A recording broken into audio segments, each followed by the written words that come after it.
Vengamos a la palabra de nuestro gran Rey y Señor en la mañana de hoy, y para ello les pido que abran la Biblia en Efesios capítulo 2. Vamos a leer 3 versículos y meditaremos en torno a esos 3 versículos. Efesios capítulo número 2, y leeremos el versículo 1 y 2. Dice la palabra de nuestro buen y gran Señor: y Él os dio vida a vosotros cuando estabais muertos en vuestros delitos y pecados, en los cuales anduvisteis en otro tiempo, siguiendo la corriente de este mundo, conforme al príncipe de la potestad del aire, el espíritu que ahora opera en los hijos de desobediencia. El título del sermón en esta mañana sencillamente es, y no se asuste, pero es la verdad: guiados por Satanás, conducidos por Satanás, direccionados por Satanás. Vamos a considerar el versículo 1 del capítulo 2. Este es uno de los pasajes más dicientes de toda la bendita palabra del Señor. Capítulo 2, versículo 1. Y Él os dio vida a vosotros, Él, Dios Padre, cuando estabais muertos en vuestros delitos y pecados. Es importante notar varias cosas, queridos amigos. Primero, Dios es el autor de la vida. No hay vida ni en una cosa, ni en una persona. Solamente hay vida en Dios. Las personas que buscan vida en otros métodos científicos, métodos de relajación, cualquier otro tipo de cosa, pierden su tiempo, se engañan a sí mismos. Pero note también esto, que no solamente Dios es el autor de la vida, sino que Dios es el dador de la vida. No hay, pues, ninguna persona a la que usted pueda acudir aparte de Dios. Porque no hay vida aparte de Dios. Y si es que usted tiene vida porque ha creído en Cristo, la tiene por la gracia de Dios, por la obra de Dios y por la voluntad de Dios. Él os dio, así dice el texto, Él os dio, porque le tocó darte. No, Él os dio. Le está hablando a creyentes, recordemos en ese primer momento. Él os dio vida a vosotros. Ahora bien, voy a decir algo un poco técnico, no lo malinterprete, ya va a entender por qué. ¿A quién le dio vida Dios? ¿A quién le dio vida? ¿Le dio vida Dios a aquellos a los que Él vio desde antes de la fundación del universo que iban a responder el llamado del Evangelio? No, Dios le dio vida a los elegidos.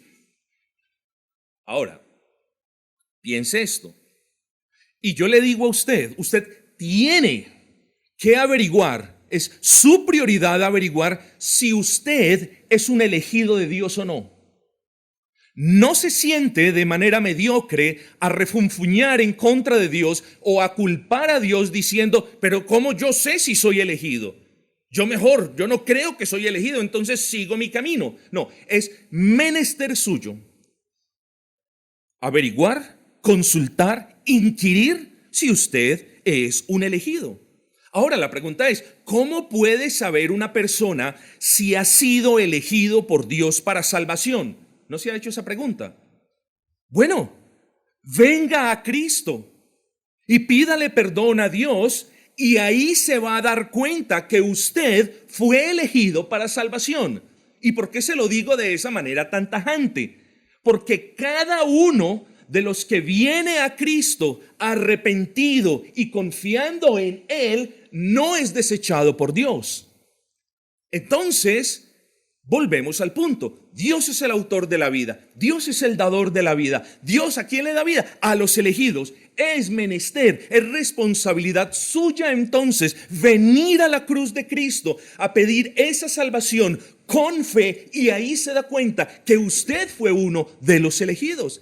Solamente los que no vienen a Cristo, solamente los que se quedan a la distancia, viendo la salvación de otros, viendo la salvación de la mamá o del hermano o del hijo, pero no vienen a Cristo, esos son los que permanecen muertos en delitos y pecados. Entonces solamente pueden venir a Cristo aquellos en quienes Dios haya obrado vida. Y es muy importante, y ya van a entender por qué. Pero este pasaje, mis amados, nos habla de creyentes, de personas que hoy o que en ese entonces tenían vida, pero que una vez estuvieron muertos. Miren lo que dice el texto. Y Él os dio vida a vosotros cuando estabais muertos. ¿Cuál era la causa de esa muerte? Bueno, los delitos y los pecados en los que ellos vivían. Esa es la causa de muerte. Y esa es la razón por la que quizás hay algunos entre ustedes que aún están muertos. ¿Por qué? Porque aman esos delitos, se revuelcan en esos pecados, prefieren la inmundicia de esos delitos y de esos pecados que venir a Cristo, a ser perdonados por Cristo, a que su culpa sea removida por su sangre, a que sus vestiduras sean cambiadas por su gracia, a que sean adoptados a la familia de Dios, a que entren en la casa de Dios que es la iglesia. Muchos prefieren el pecado, aman las mentiras, todas estas cuestiones. Y es importante porque si bien los hermanos de la iglesia en la ciudad de Éfeso fueron así, ahora no lo son. Dios había obrado en ellos de una manera poderosa. Eran personas más depravadas que usted, más orgullosas que usted, quizás más ladronas que usted, más fornicarias que usted. Pero Dios obró en ellos. ¿Cuándo? Cuando ellos estaban muertos. Y yo creo que aquí hay una gran esperanza para todos aquellos que no han venido a Cristo. Ustedes están vivos. Yo aquí no veo cadáveres. Ustedes pueden escuchar, están vivos físicamente, pero quizás están muertos en el sentido en el que nos lo implica el texto. Así que miremos eso. Ellos alguna vez estaban muertos, pero el dador de la vida, el autor de la vida, les concedió vida. Ahora, hay algo que aclarar aquí, mis amados. Cuando la Escritura nos habla de que estaban muertos, este versículo no hace referencia a personas cuyo estado espiritual los convierte en excusables. Es decir, nadie puede venir a este versículo y decir, bueno, como la palabra de Dios dice que yo estaba muerto y al muerto ya no se le puede inculpar de nada, al muerto no se le puede echar ya ninguna culpa porque está muerto, entonces a mí nadie me puede inculpar de no venir a Cristo. Hay muchos que argumentan eso. Hay muchos que dicen, bueno, si yo estoy muerto en mis delitos y pecados, pues es culpa de Dios. No, cada uno de ustedes es responsable de escuchar el Evangelio, de creer el Evangelio, de abrazar las promesas del Evangelio o de rechazar el Evangelio y asumir las consecuencias. No podemos ser responsables para unas cosas, pero para otras no. Lo somos también en todos los aspectos delante de Dios. Entonces, ¿qué significa muerto? Bueno, muerto significa incapaz de desear la salvación, incapaz de orar a Dios por salvación, incapaz de desear aquello que Dios dice que es bueno en su palabra, incapacidad plena. Eso significa muerte.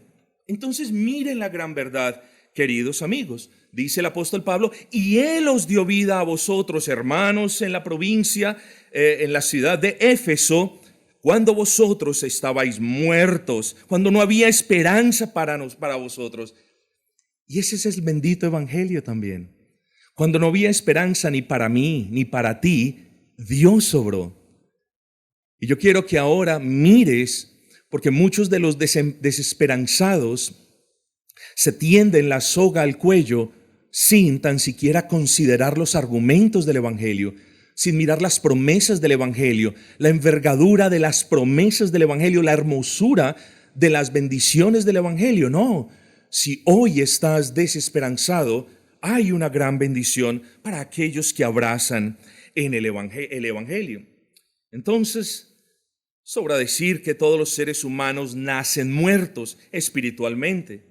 No, yo nací en una casa cristiana. No, todos nacen muertos, todos nacen en pecado, todos nacen separados de Dios, todos nacen sin el favor de Dios, sin las bendiciones de Cristo.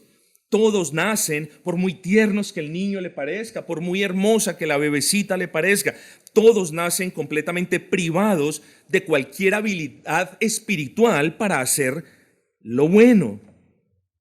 Entonces, todos necesitan el Evangelio. No hay persona que no necesite el Evangelio. Considérese pues como beneficiado de Dios, si así me puedo expresar, porque hoy está escuchando ese Evangelio.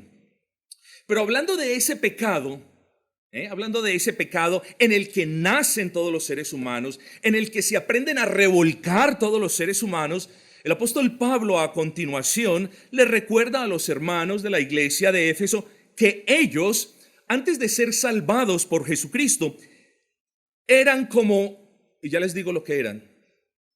Aquí, no muy lejos de aquí, hay un río, por cierto, no me culpen, no sé cómo se llama ese río, creo que es el río Cauca, en el que hay un recoveco, una curva muy particular, y ahí encuentran todos los muertos que echan río abajo. Y si no estoy mal, ese Cauca es el que entra por abajo por Marsella, si no estoy equivocado. Bueno, de hecho en Marsella, perdón, me aparto un poquito del punto. En Marsella hay un cementerio con, no digo centenares, pero sí con decenas de cadáveres que han hallado en esas corrientes. Todos ustedes, o al menos los que son de por aquí, lo conocen. Bueno, quiero ponerles lo siguiente de una manera muy gráfica. Antes de ser salvados por el Señor Jesucristo, ellos eran como cadáveres siendo arrastrados por un caudaloso río. Como personas sin vida espiritual siendo arrastrados por una corriente poderosa. ¿Y cómo se llama esa corriente poderosa? Miremos lo que dice el versículo 2. En los cuales anduvisteis en otro tiempo siguiendo la corriente de este mundo. Piensa entonces en el caudal de un río. Hay niños que se meten a charquitos que son bajitos y caminan río arriba. Los charquitos sin caudal. Pero hay ríos, estimados hermanos, en los que ni siquiera barcos con poderosos motores pueden navegar río arriba. ¿Por qué? Por la potencia de su caudal. Usted tire un pequeño flotador a un charquito y la velocidad en la que avanza ese flotador en ese charquito donde está el niño es lenta. Tire un pequeñito flotador al río Amazonas, y mire la velocidad con la que avanza ese flotador. ¿Por qué? Por la potencia de su caudal, por los miles de toneladas cúbicas de agua que ejerce cada momento en determinada área. Bueno, así es el mundo, estimados hermanos. Así es el mundo. O más bien, el pecado que reina en el mundo. Ese pecado es una corriente con mucha fuerza.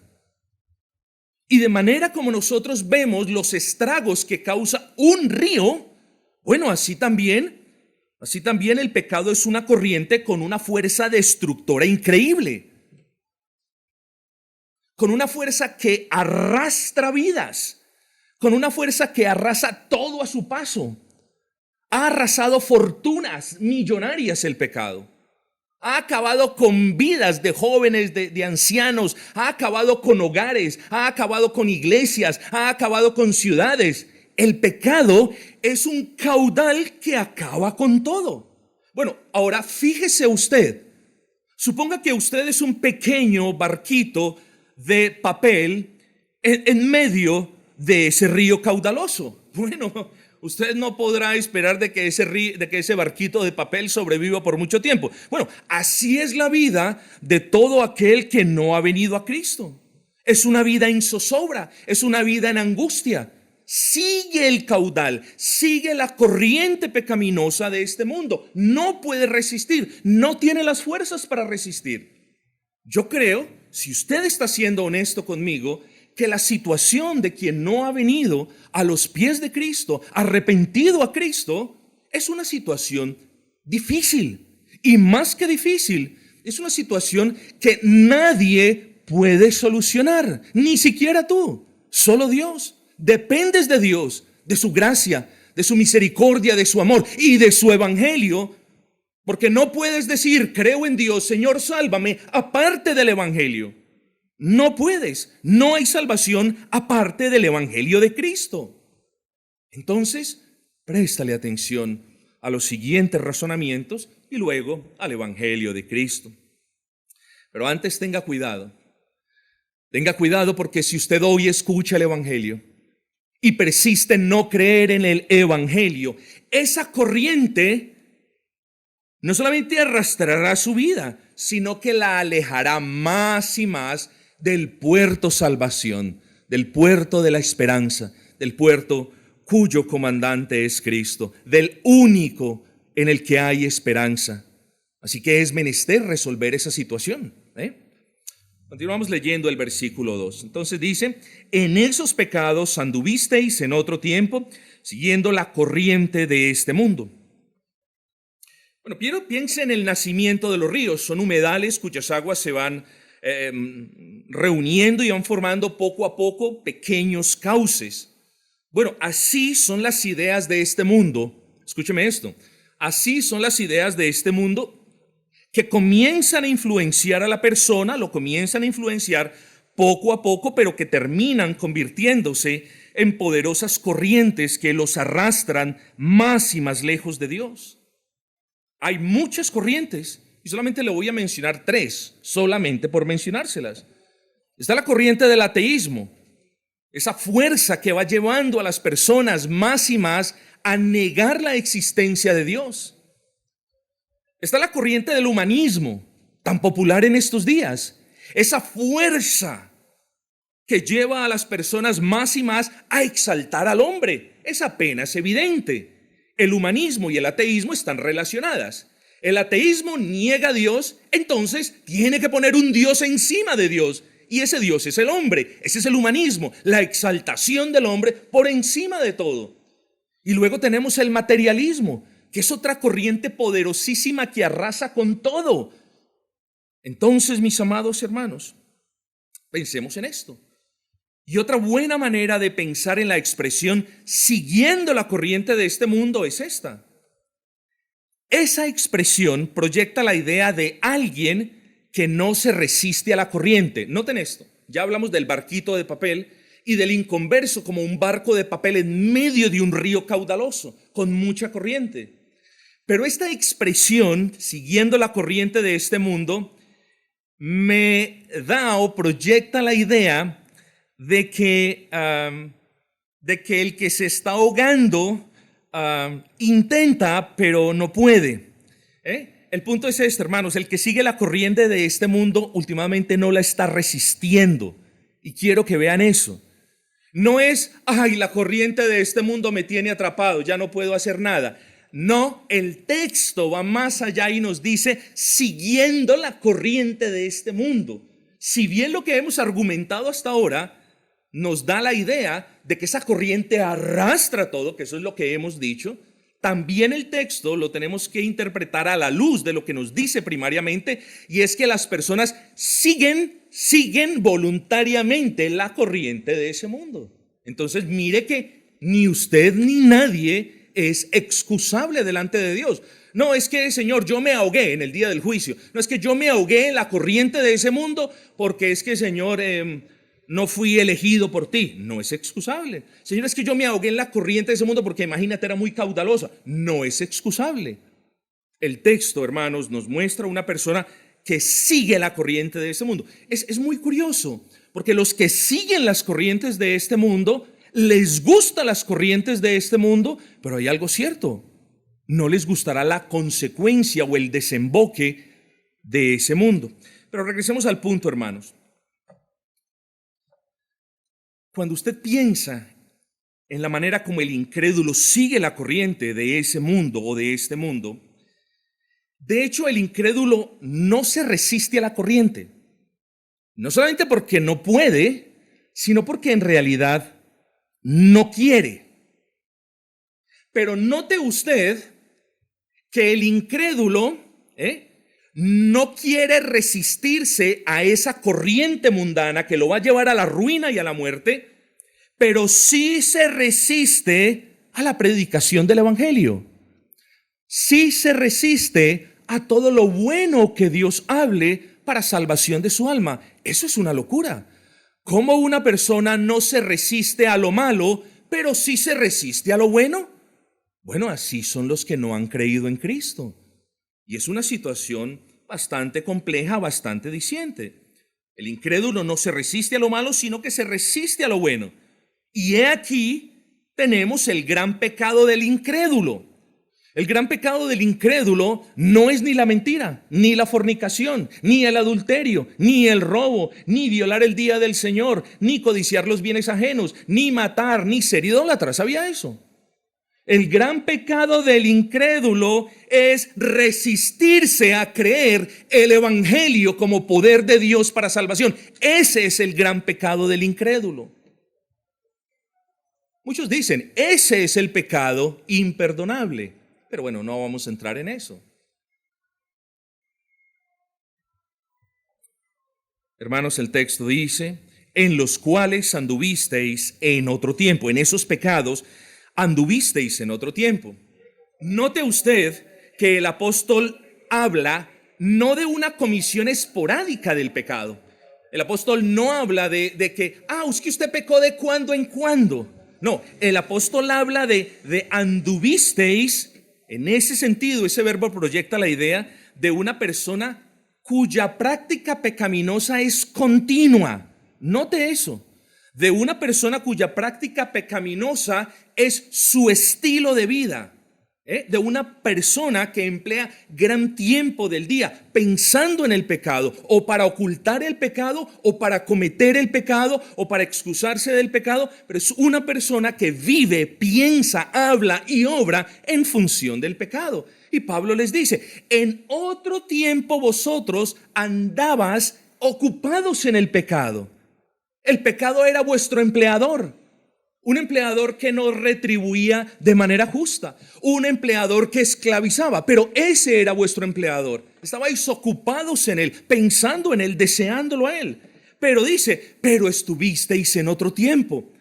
Hermanos, y aquí hay una cosa, y amigos, aquí hay una cosa muy importante, porque esto nos habla de conversión. Pero ¿dónde puedo encontrar aquí conversión? Sí, hermanos, la conversión de un creyente.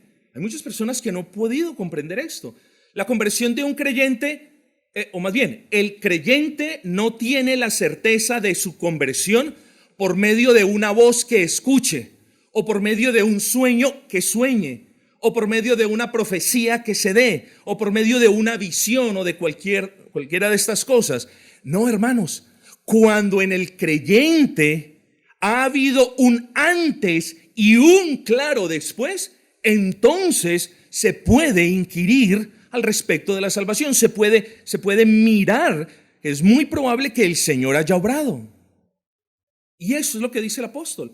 El apóstol, hermanos, el apóstol ya les ha hablado de cómo ellos son después de la conversión. Les ha dicho de su identidad en Cristo. Les ha hablado, capítulo 1, de sus riquezas en Cristo. Les ha hablado de su futuro en Cristo. Les ha hablado del sello con el Espíritu Santo. Y ahora les está diciendo, ustedes antes de eso estaban siendo esclavos del pecado, arrastrados por la corriente pecaminosa de este mundo. Es decir, hubo un cambio propiciado no por el hombre, no por nada que el hombre hiciere, no por nada que el hombre ofrendare, un cambio propiciado por Dios, un cambio que propició, que partió, dividió la vida del ser humano en dos: antes del evangelio, antes de Cristo, y después del evangelio de Cristo. Antes lo hemos acabado de ver. Y después lo vimos en el capítulo 1. El texto, no obstante, nos habla de otro asunto más fuerte. Solo que antes quiero hablar de esto. Quiero que piense lo mucho que a usted le gusta ser autónomo. A mí, particularmente, aprecio el consejo, pero no me gusta que otra persona tome decisiones por mí. A usted tampoco.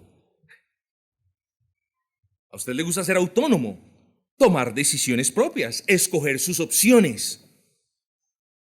Quizás entre ustedes exista un hogar en el que al esposo no le gusta que la esposa le compre camisas de ciertos colores porque desatina con los colores. Entonces se le dice a la esposa: amor, mejor vamos juntos y yo escojo. Gracias por el regalo, por el detalle, pero yo escojo. Luego, hermanos, como nos gusta tomar decisiones, como nos gusta escoger dentro de opciones, es una ofensa que a un ser humano lo llaman títere o marioneta.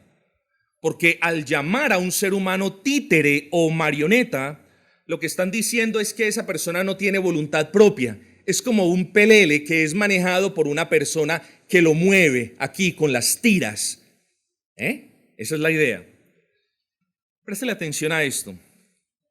En cierta manera, lo que Pablo está diciendo es que los que no han venido a Cristo, lo que en cierta manera Pablo está diciendo es que los no creyentes son un títere, son una marioneta. ¿De quién? De Satanás. Por eso nuestro título es Guiados por Satanás. ¿Y cuál es el garante bíblico? Bueno, préstele atención, versículo 2. En los cuales, hablando de pecado, en esos pecados anduvisteis en otro tiempo, siguiendo la corriente de este mundo. ¿Cómo? ¿Cómo seguía yo la corriente de este mundo? Dice, conforme al príncipe de la potestad del aire, el espíritu que ahora opera en los hijos de desobediencia. Así es llamado de Satanás, el príncipe de la potestad del aire.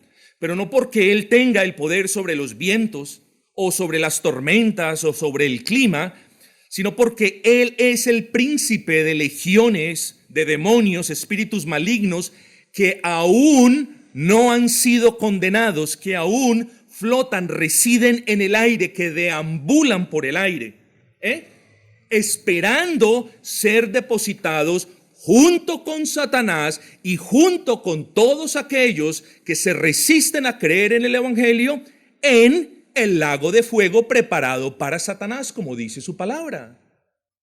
Este príncipe de la potestad del aire, en unas regiones del África le dicen Pazuzu, este príncipe de la potestad del aire es Satanás. ¿Y qué es lo que dice el apóstol Pablo? Que los no creyentes seguían las corrientes de ese mundo, guiados por el príncipe de la potestad del aire, guiados por Satanás. Entonces, siendo usted una persona responsable, debe entender que usted, siendo responsable delante de Dios, se ha sujetado de manera voluntaria para que Satanás le indique por qué camino ir. ¿No es eso algo increíble? Que proclamando el Evangelio usted prefiera ser influenciado por Satanás que abrazar las promesas de Cristo, de salvación y perdón de pecados y vida eterna. ¿No es algo increíble que usted se sumerja en las aguas llenas de corriente de un río que le van a llevar hasta la perdición? En vez de levantar sus manos y clamar al cielo y pedir al Señor que le socorra y que lo saque de esas corrientes y que rompa las cuerdas por las que Satanás los influencia. Mis amados, ¿quién quiere más de lo que se predica hoy? ¿Quién necesita más que el Evangelio? No, ustedes necesitan el Evangelio. Y ese es el Evangelio que esperamos predicar. No piense entonces que Satanás es el espíritu maligno que posee a todos los incrédulos. Satanás no puede poseer a todos los incrédulos porque Satanás no es omnipresente. Lo que Satanás sí puede hacer, hasta la medida en la que Dios se lo permita, es influenciar tremendamente a todos los incrédulos, susurrar a sus oídos. Y mientras están siendo arrastrados por las corrientes pecaminosas de este mundo, Él les dice, van bien, no pasa nada, ya todo va a terminar, no se preocupe. Oh, mis amados hermanos, los hermanos de la iglesia en la ciudad de Éfeso eran influenciados por Satanás antes de confiar en Cristo. Ese Satanás cegaba su entendimiento, influenciaba al hombre, le mostraba las cosas buenas como malas, le hacía creer que las cosas buenas eran deleitosas. Cuando pensaba el hombre que estaba a punto de caer en pecado acerca de las consecuencias de ese pecado, llegaba el susurro de Satanás, el razonamiento satánico, y le decía: no pasa nada. Esto no amerita tanto castigo. Luego te arrepientes. Y así, mientras van en esos razonamientos, mientras son influenciados diariamente por el príncipe de la potestad del aire, la corriente más y más los va alejando. Oh, mis amados, ¿dónde estás tú en este momento? ¿Dónde estás tú? ¿Cuán lejos del puerto salvación estás tú? ¿Cuán lejos del puerto llamado Buena Esperanza estás tú? No importa cuán lejos. Hoy se proclama el Evangelio. Y hoy mismo, sin dar nada, sin hacer nada, hoy mismo, Dios te puede salvar. Así que me dirijo particularmente a ustedes, incluso a los niños que no han confiado en Cristo, a los ancianos que creen que ya no están para confiar para Cristo. Me dirijo a aquellos jóvenes que se resisten a venir a Cristo. Si usted no ha creído al Evangelio y no ha abrazado a Cristo y no ha venido a los pies de su cruz, usted está bajo la influencia satánica. Ojo con eso, porque mi propósito no es que usted tenga miedo o que diga: no, es que el pastor es muy sensacionalista. Oh, no. Martín Lutero lo dijo en alguna ocasión: al ser humano lo maneja un jinete, o ese jinete es Satanás o ese jinete es Cristo. Lo mismo, a un ser humano solamente lo pueden influenciar dos corrientes: la corriente de este mundo que se lo lleva y lo arrasa, y el bendito evangelio que lo trae de regreso y le da vida y paz y salvación. Entonces, los que no han creído en Cristo están bajo esa influencia demoníaca. Es así como el apóstol Pablo les dice: si ahora bien andáis tras las huellas de Cristo, recuerden de dónde Dios los sacó. Él los sacó de las corrientes de este mundo. Ese es todo el sentido de este pequeño pasaje. Pablo les recuerda a los hermanos de la iglesia de Éfeso que Dios los sacó, los liberó de las corrientes de este mundo, de que Él cortó las cuerdas por las que Satanás ejercía influencia sobre ellos. De hecho, Pablo les dice que antes de su conversión, miren lo que nos dice el final del versículo 2, que antes de su conversión ellos eran hijos de desobediencia. Ahora en nuestro texto de Juan, el Señor les llamó hijos de vuestro padre el diablo. Entonces note que o somos hijos de Dios por adopción, y solamente podemos ser adoptados cuando hemos sido justificados, y solamente podemos ser justificados cuando creemos en Cristo. O somos esos, o continuamos siendo hijos del diablo, obedientes al diablo, influenciados por el diablo, guiados por el diablo. Usted no puede ser lo uno y lo otro. O es lo uno o es lo otro, para que lo tengamos en claro. Entonces, ¿cómo es que ahora ellos, habiendo antes sido guiados e influenciados por Satanás, cómo es que a ellos, ahora, habiendo sido antes hijos de desobediencia, cómo fue que ellos terminaron sellados con el Espíritu Santo? Quiero que me respondan, ¿qué les tocó hacer? ¿Qué les tocó decir? ¿Qué les tocó dar a cambio? ¿A quién les tocó sobornar? No, esto no es la justicia colombiana, mis hermanos. Estamos hablando del Dios vivo. ¿Cómo es que ellos ahora, habiendo sido antes arrastrados por las corrientes de este mundo, cómo es que ahora ellos estaban gozosos en el puerto salvación? ¿Cómo pasó eso? Bueno, mis hermanos, un día, un señor se detuvo allí en la ciudad de Éfeso.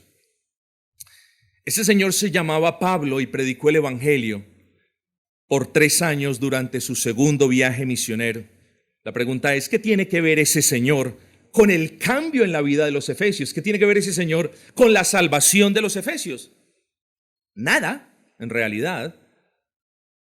El Señor nada tiene que ver con ese cambio, pero el mensaje que predicó ese Señor, es decir, el evangelio que predicó Pablo, tiene que ver todo, porque ese mensaje es poderoso para salvar a cualquier pecador. No importa cuántos años haya sido influenciado por el príncipe de la potestad del aire, y tampoco importa cuánto haya vivido alejado de Dios por las corrientes de este mundo. Ese evangelio fue el medio usado por Dios para darle vida a Lidia cuando Lidia estaba muerta en sus delitos y pecados. Y ese evangelio fue el mismo mensaje para darle vida a los hermanos de Éfeso cuando ellos también estaban muertos en sus delitos y pecados.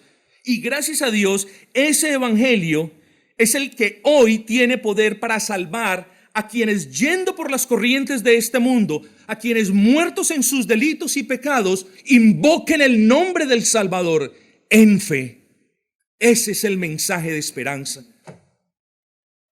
Usted está en un río caudaloso. Leía hace poco una novela muy conocida, y algunos que navegaban por el peligroso río Yarí, luego de pasar unos rápidos, muchas de esas personas caían de sus pequeños botecitos, y otros se apuraban por la orilla para más adelante tirarle unos flotadores para que ellos se pudieran hacer de estos y ser rescatados. De otra manera perecían, se ahogaban. Siendo conscientes de que algunos aquí están siendo arrastrados por las corrientes de ese mundo, yo le hago una pregunta: ¿usted desecharía ese flotador que le va a garantizar la vida? Bueno, esto es lo increíble, que si usted está en el río, usted se hace matar por coger ese flotador. Pero aquí, cuando yo le predico el evangelio, más de uno ha desechado ese evangelio, esa única esperanza de vida. Y piense si usted va a hacer lo mismo hoy, pero piénselo bien, porque siempre se dice, hoy puede ser la última oportunidad. Piense. Y yo ruego a Dios, amigos, para que hoy Dios le abra sus ojos para ver su pecado. Porque si usted no ve su pecado, no va a haber la necesidad de que esos pecados sean perdonados. Y si usted no ve su pecado, usted no puede dimensionar las consecuencias de ese pecado. Hoy yo le pido a Dios, y otros hermanos aquí estamos pidiendo a Dios, para que usted pueda ver su estado de condenación. No solamente que usted diga, bueno, sí, algún día me pongo a cuentas con Dios, sino para que aquí y ahora, si el Espíritu Santo está obrando, usted sienta que está bajo la ira de Dios. Pero también ojos para que vea a Cristo. Porque el evangelio no es solamente crea allí y todo va a estar bien. El evangelio es un llamado que Dios le hace a todos los hombres, solamente que muchos lo rechazan, para que vengan a Cristo, creyendo en Cristo y en Él y solo en Él, como el único nombre que Dios le ha dado a toda la raza humana, para que cualquier persona entre la raza humana crea y sea liberada de esa corriente y sea liberada de las influencias de Satanás. Pidámosle al Señor que hoy le dé la capacidad de escuchar a los sordos la verdad acerca de ellos. No nos gusta que nos digan la verdad. Incluso cuando somos muy cuidadosos, educados, sabios y prudentes diciendo la verdad, en ocasiones la verdad molesta.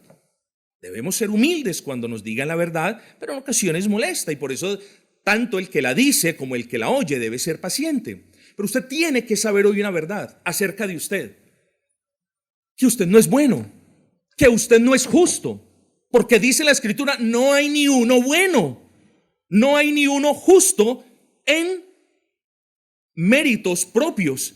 Si alguien es justo, lo ha sido por la imputación de los méritos de Cristo. Pero usted tiene que saber, bájese de esa nube. Usted no es buena, usted no es justa, usted no es obediente, usted es necesitado, usted es un violador de la ley de Dios. Y la única esperanza es el Evangelio. Y usted tiene que escuchar esto. Tiene que escuchar esto.